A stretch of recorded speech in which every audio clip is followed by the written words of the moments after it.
Hello my dear students, welcome to SR English ICSE tutorial.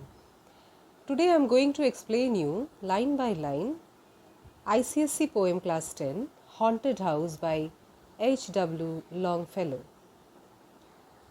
So the poem starts, all the houses wherein men have lived and died are haunted houses.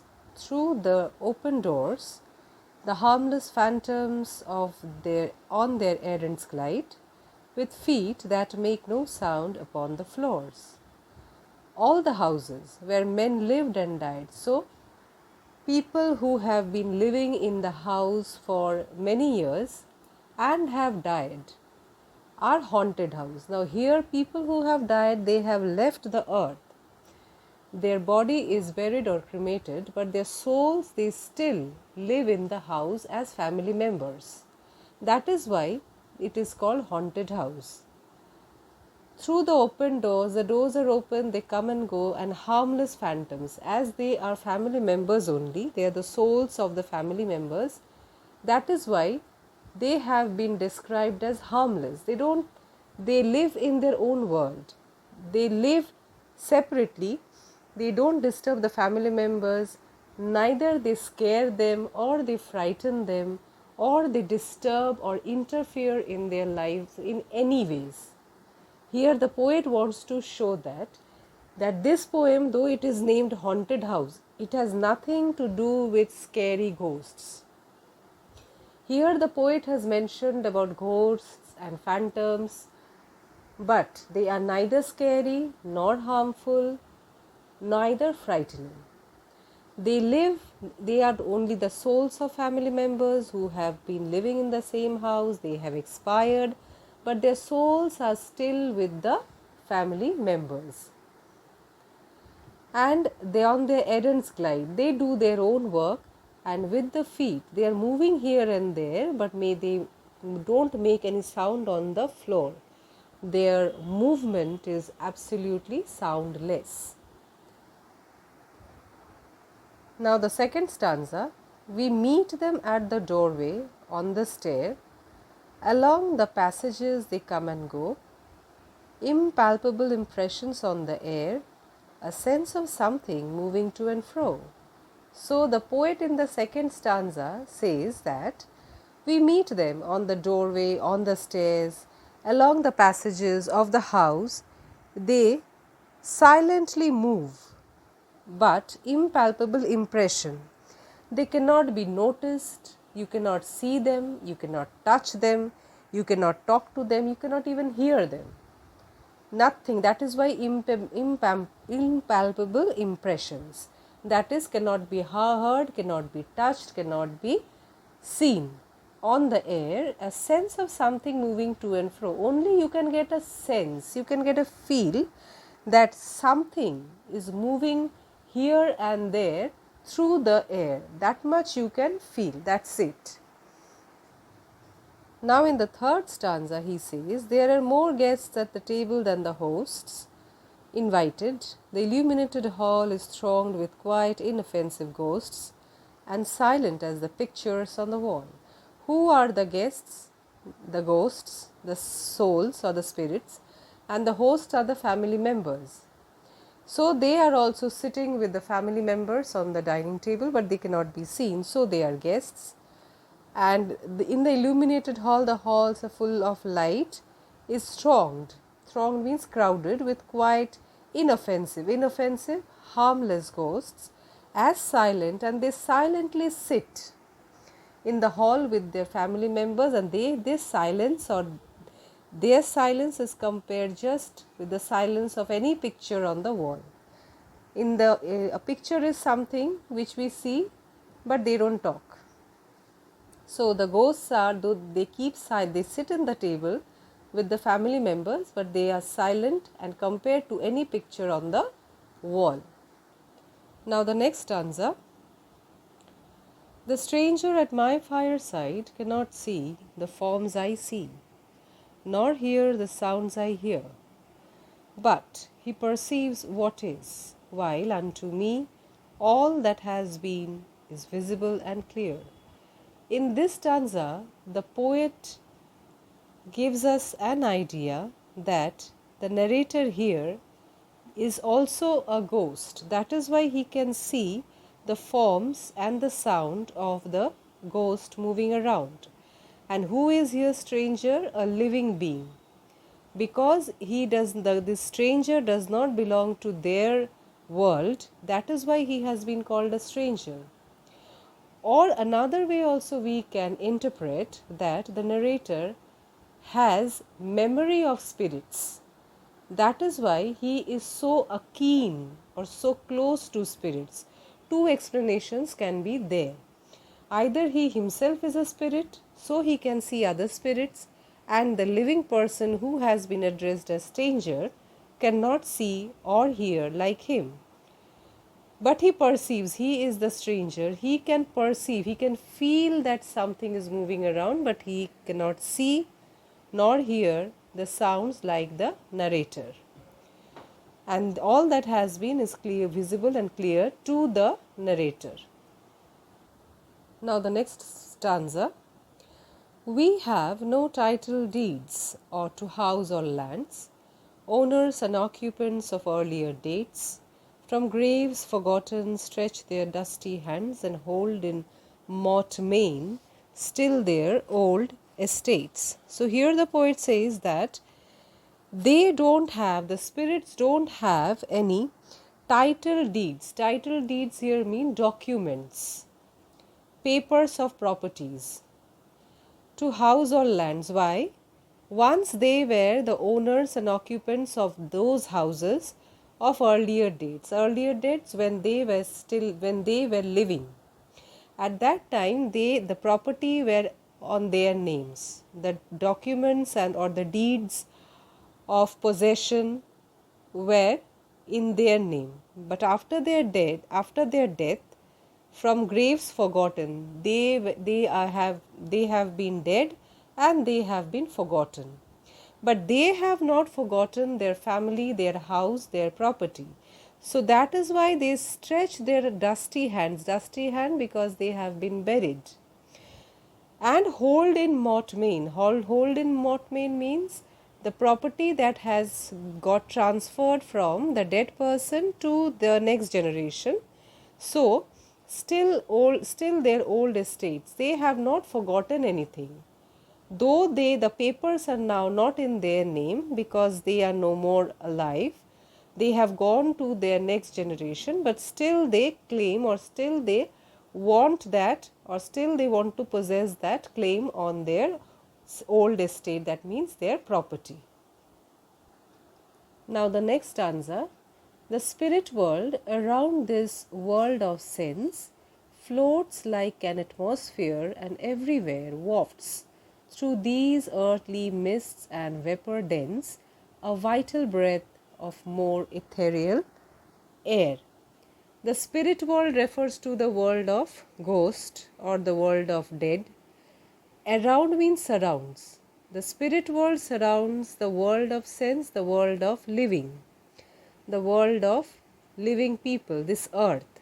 So the spirit of the spirit world surrounds the world of living.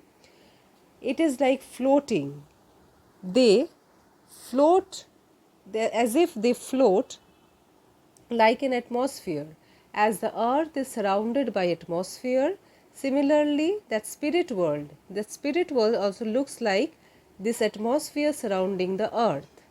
And everywhere wafts. Wafts means the spirits, they pass gently. Waft means passing gently through these earthly mist and vapor. So like vapor as it is unseen, vapor dense means the thick vapor in the air, and earthly mist that rises above the earth and goes to the atmosphere which you cannot see, and vital breath of more vital, like breath also is inhaling and exhaling that we can't see, ethereal air into the unearthly air. So here the poet wants to say that the spirit world surrounds the earth just like an atmosphere, and through this air only the spirits, they travel from their world to earth and again from earth to the world of the spirit. They go back to their own world.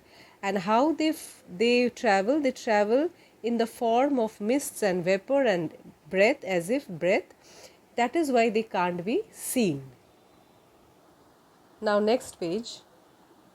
Our little lives are kept in equipoise. Equipoise, balance. Little lives, the little span of life that we spend on earth. By opposite attractions and desire. Opposite attractions. So, human life, there is a balance, he says, opposite attractions and desires. Why opposite attractions? Because human nature is prone to get attracted to various kinds of desires. Now, these desires are of two types. That is why it is opposite. The struggle of the instinct that enjoys. There are people who struggle just to fulfill, just to have satisfaction of their desire. They enjoy life, enjoys life. He says that enjoys, that means there are people who want immediate fulfillment of their desires, immediate need. These kind of people, they always want or they crave for,